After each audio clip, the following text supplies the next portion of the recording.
दरम्यान दिवसभरामध्ये एक आणखी महत्त्वाची घडामोड घडली ती म्हणजे राष्ट्रवादीचे 20हून अधिक आमदार हे मुख्यमंत्र्यांच्या भेटीला जाणार आहेत।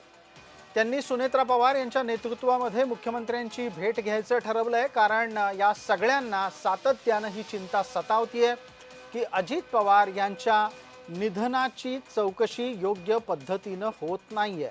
हे सगळे आमदार भेटायला जाणार आहेत, त्यावेळेला तिथे पार्थ पवारही उपस्थित असतील, सुनेत्रा पवारही उपस्थित असतील। आमच्या सहकारी आणि प्रतिनिधी ज्योत्स्ना गंगणे आपल्या सोबत आहेत। ज्योत्स्ना, आपण या बातमीवर अत्यंत बारकाईने लक्ष ठेवून आहात। पटकन सांगा, नक्की नाराजीचं कारण काय? हे प्रकरण सीबीआय कडे द्या असं एक पत्र देण्यात आलं होतं, अद्याप त्यावर कारवाई का झाली नसावी?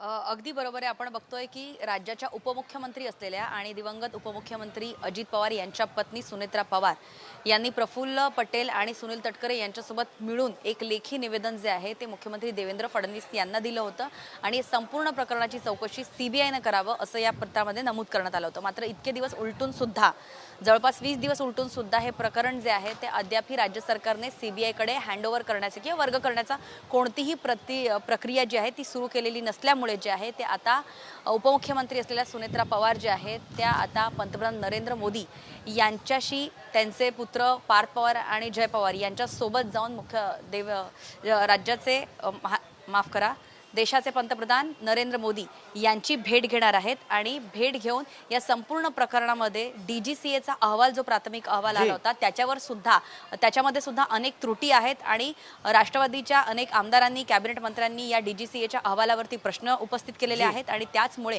या डीजीसीएचा अहवाल आणि हे संपूर्ण प्रकरण जे आहे ते सीबीआय कडे देण्यात यावं अशा प्रकारची चर्चा करण्यासाठी पंतप्रधान नरेंद्र मोदी यांची सुनेत्रा पवार, जय पवार आणि पार्थ पवार जे आहेत ते भेट घेणार आहेत। धन्यवाद या सगळ्या तपशिलासाठी।